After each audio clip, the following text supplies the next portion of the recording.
Hare Krishna. I welcome you all to our class, and this is a special class. It's a because it's a month of Kartik. So today we will have a special class on Kartik stories, as what is the importance, why do we do what we do. So uh, as we all know, as we talked about earlier, that as Satyug is the best of yoga, and Ganga is the best of river, so Kartik is the best of month, and it is the most dear to Krishna. This is as per Pad Puran, and Krishna has performed multiple pastimes during this month, and it is said that even a small service done in this month has multifolds of returns, and those returns are beyond the mode of goodness. It is in the transcendental plane. Yeah. So, as we mentioned last time, I'm hoping that all of you are performing Kartik Vrat. So, what do we do in Kartik Vrat? We get up early in the morning before sunrise, take bath. We offer tulsi leaves to Krishna, and we do deep dan. Deep dan is offering the ghee lamp to Krishna in the form of Damodar. Yeah. So once in Padma Puran, Satyabhama asked Krishna that why is it that we had to take bath early in the morning before sunrise in the month of Kartik, and Krishna said that then Krishna narrated one story to Satyabhama. He talked about that once upon a time there was a demon called Shankha, and Shankha, he was the son of Sea. He was very powerful, and he had defeated Indra, and all the devatas, they got scared, and Shankha actually drove them away from Swarglok. Now Shankar started thinking that from where does the devatas have this power?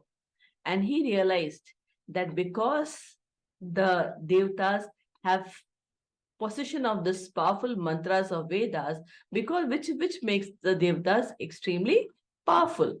So he thought, why don't I steal the Vedas so that devatas can become weak? So what he did, he stole the Vedas and hid it under the sea.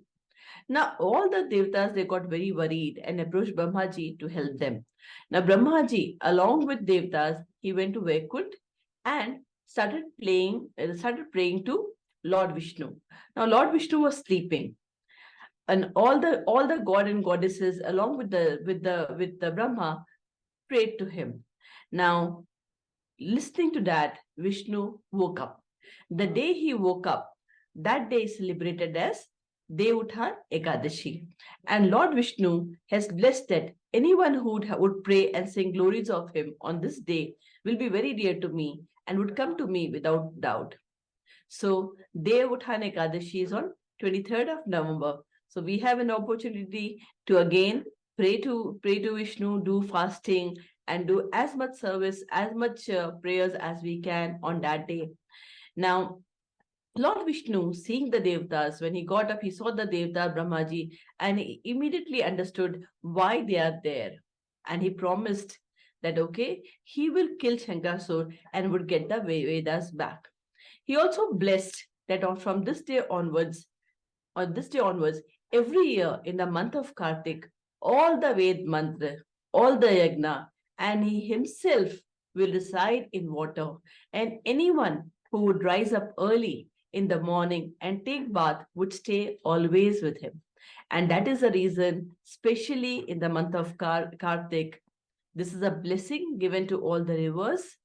And if not rivers, then at least at home, get up early in the morning, take bath.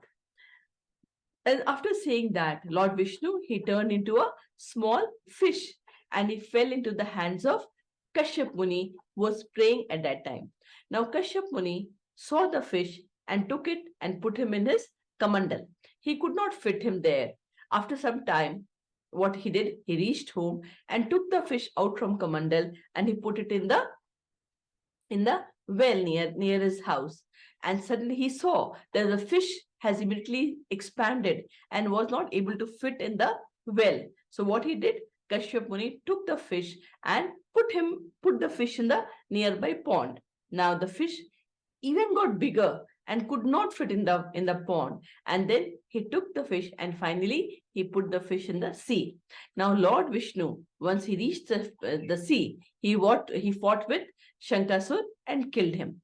And after killing, he went to Prayag and he asked all the sages to go and collect the Vedas from the bottom of sea.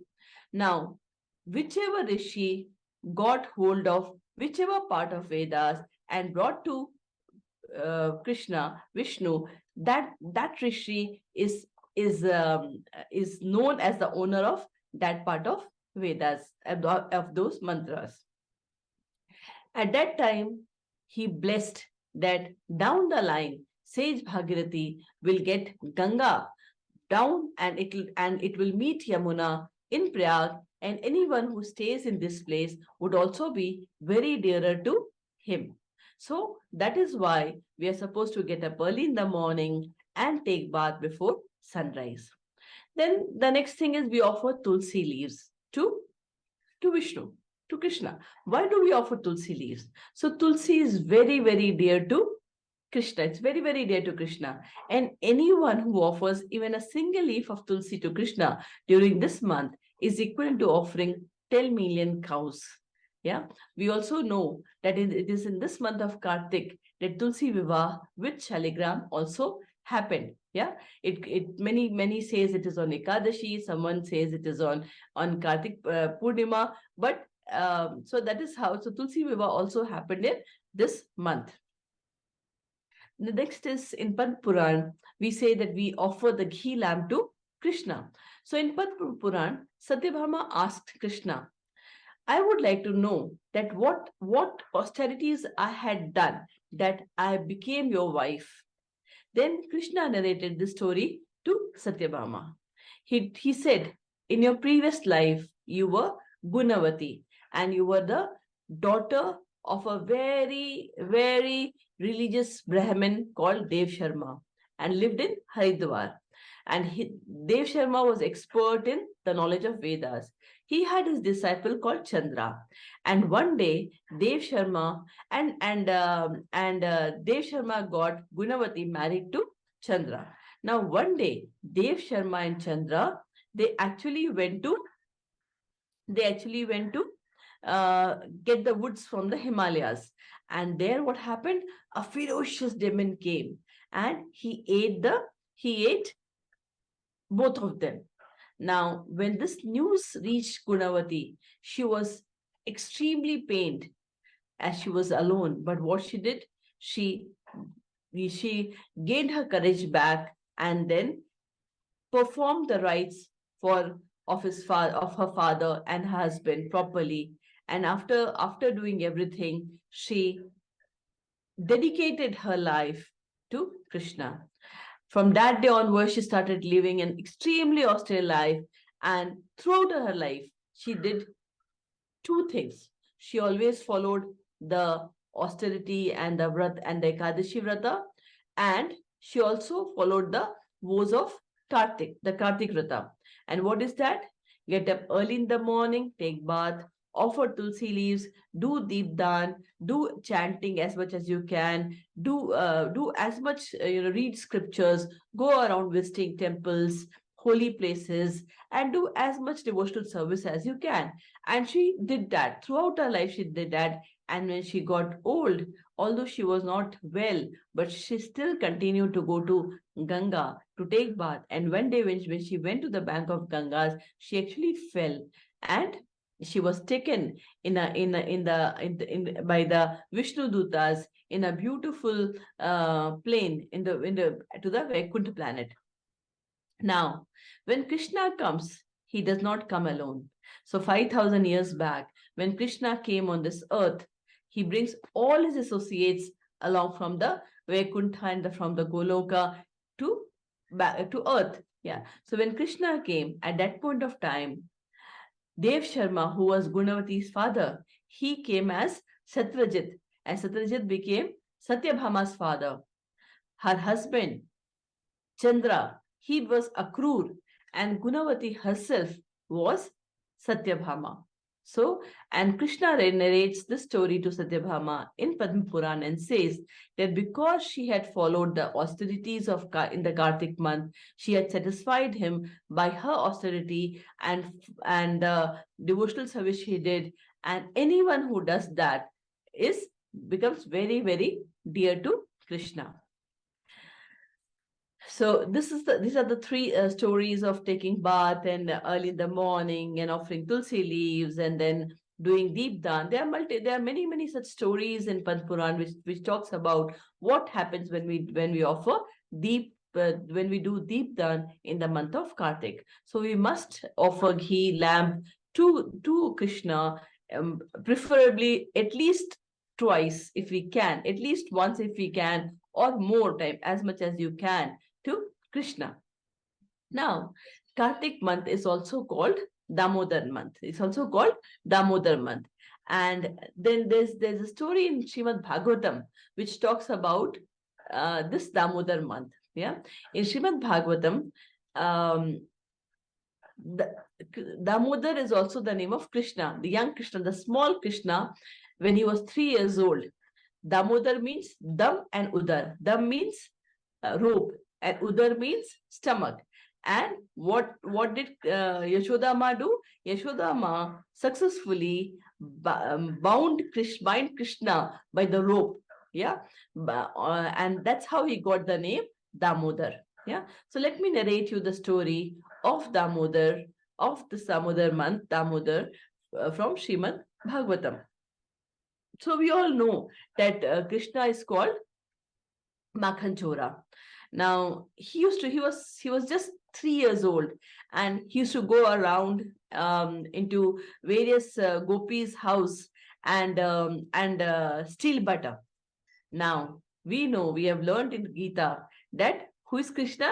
Sarvaloka Maheshwara. He is the Sarvaloka. He is the supreme lord of the entire universe, right? So still, it is whatever he's taking. He's not a thief. Whatever he's eating is his own. Yeah, but this pastime that he's doing on this earth is to make his own associate, his own the rishis and munis who have taken birth as gopis, elder gopis, who wants to play with him, who wanted to play with Krishna. So he's doing this pastime so that he can satisfy the elder gopis of Vrindavan, of Braj. So what Krishna used to do, he used to go around stealing butter in different gopis' house. And the gopis, they used to come to Vishwada and say, "Oh, Yashodam, oh, Yashodama, see, your Kanha is so naughty. He always comes and steals butter at my place." Now, Yashodama always wondered, how can and why should Krishna go and steal butter in anyone's house? Now, Nand Maharaj had 9 lakhs cows. And out of these 9 lakhs cows, there were 9 special cows. They were fed with special grass. It was Padma Gandha grass, which had beautiful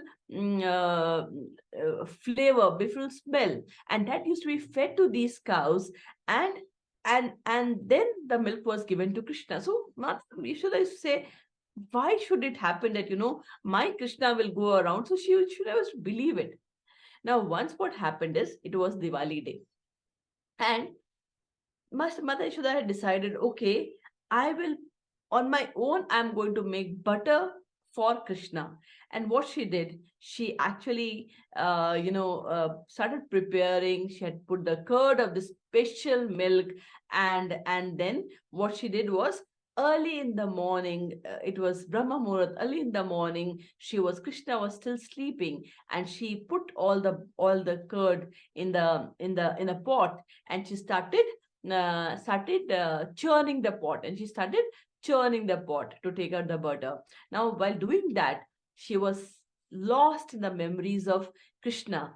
And that is how they used to show their love every time, whenever they were always engrossed thinking about Krishna. And what Ma Yashoda was doing, she was thinking about the beautiful pastimes of Krishna. She was converting that into small poems and singing. And when she was doing it, when she was churning the butter, her bangles were moving, and that was adding music to the beautiful poetry that she was singing.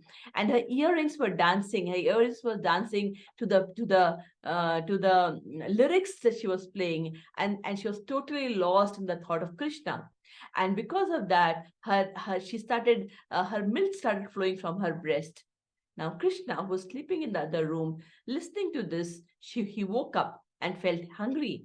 And looking for Yashoda, he came out. He saw that Mother Yashoda was busy churning. So he held the churning rod and asked Krishna, Ma Yashoda, for milk to be fed. Now Mother Yashoda took Krishna in her arms and started feeding the baby, and started looking at the beautiful face of Krishna and started getting lost in that.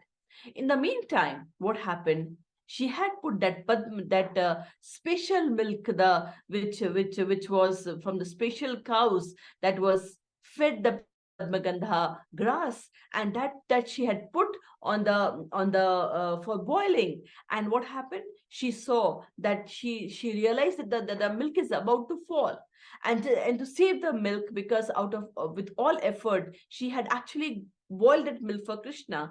And just to ensure that it doesn't fall, she puts the Krishna down and ran to save that milk. So she left one Krishna to save something for the Krishna. Now Krishna did not like it. How can my mom, my mother Yashoda, leave me here to save and go? And what he did was he became angry, and he got up, he took a stone and hit it to the pot. And what happened? The pot broke. And the pot broke. And then what happened? All the buttermilk and the butter, which was in that special pot, with which Ma Yashoda had actually was doing with all great effort, it had all got spoiled. Now, looking that, Krishna ran. He ran to the other room. Now, here what happened? Ma Yashoda, after managing the milk, came. And when she saw that the pot was broken, she knew it could be no one else but Krishna.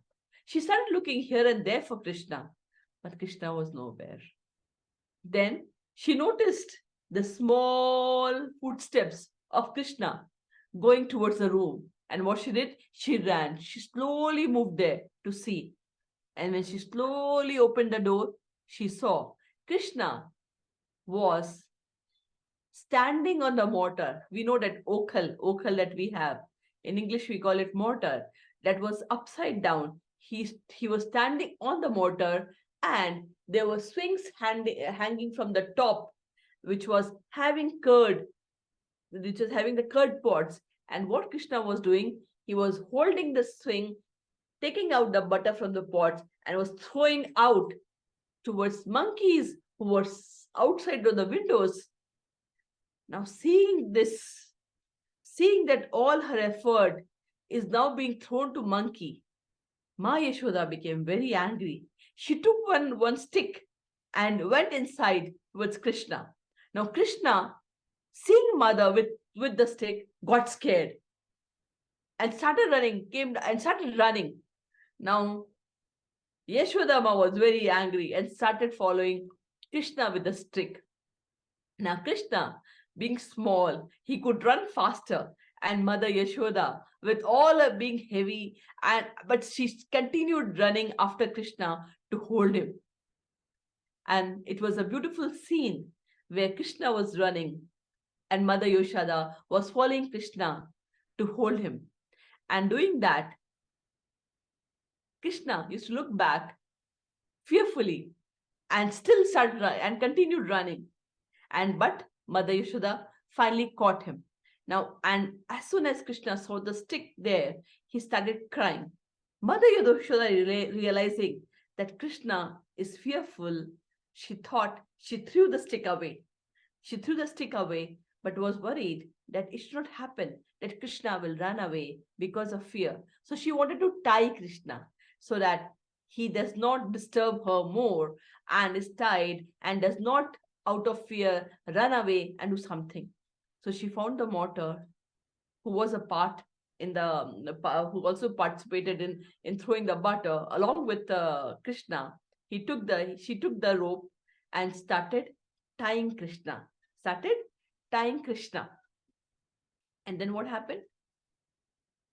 Whatever happened when she tied the rope, it was 2 fingers short. Now, listening to all this hustle bustle, all the gopis of Vrindavan, elder gopis, and everyone was inside the courtyard of Ma Yashoda. The other gopis also came, and then seeing that the rope is small, they ran to get the ropes from their house and gave it to Ma Yashoda to tie Krishna.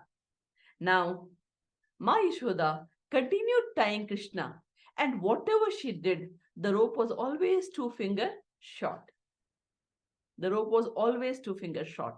Now Krishna, he's watching mother, and Ma Yashoda is precipitating. She is full of pasina. She's totally tired, but she's not giving up. She's continuing with her to tie Krishna. She's not going to let Krishna go. She does not want Krishna to be to take any action fearful. For Yashoda Ma, it was the love of Krishna, of Yashoda Ma, who wanted to hold and save Krishna, and she continued tying. And all the gopis, they kept on getting the ropes from their home, but whatever it happened, it was always 2 fingers short. The acharyas explain that these 2 fingers that is short is basically, one is the dedication, the effort that you take to come to get Krishna. Can you imagine? Can anyone tie Krishna? Krishna is the Supreme Lord. No one can tie Krishna. It is impossible to tie Krishna. But the only way to bind Krishna is by love. So the 2 fingers that were short was the effort that the devotees take to get Krishna, and then the mercy of Krishna who gives in, seeing the love of the devotee. So when Krishna saw that Mother Yashoda was totally tired, he finally gave up. And what he did? He was merciful towards Krishna, towards Yashodama, and he allowed himself to get tied. And finally, Ma Yashoda could tie Krishna. Yeah. So the learning from this story is that if we want to achieve Krishna, we have to keep on trying. It should be a one-pointed effort without giving up to get Krishna. And once you do that, and Krishna is convinced, then he becomes merciful on you. Without his mercy, without his wish, no one can tie him. Yeah.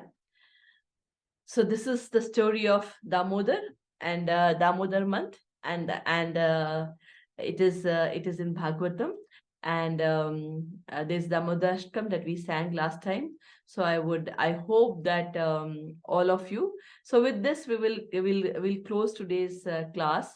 I'm hoping that all of you are offering lamps to Krishna and singing Damodar Ashtakam every day, and doing your chanting, and taking advantage of this Kartik month, where even a single chant of Krishna's name gets you multifold of transcendental bank balance. Yeah. So Hare Krishna, let us all sing Hare Krishna 3 times. Hare Krishna, Krishna Krishna, Hare Hare, Hare Rama, Rama Rama, Hare Hare. Hare Krishna, Krishna Krishna, Hare Hare, Hare Rama, Rama Rama, Hare Hare. Hare Krishna, Krishna Krishna, Hare Hare, Hare Rama, Rama Rama, Hare Hare. Hare Krishna.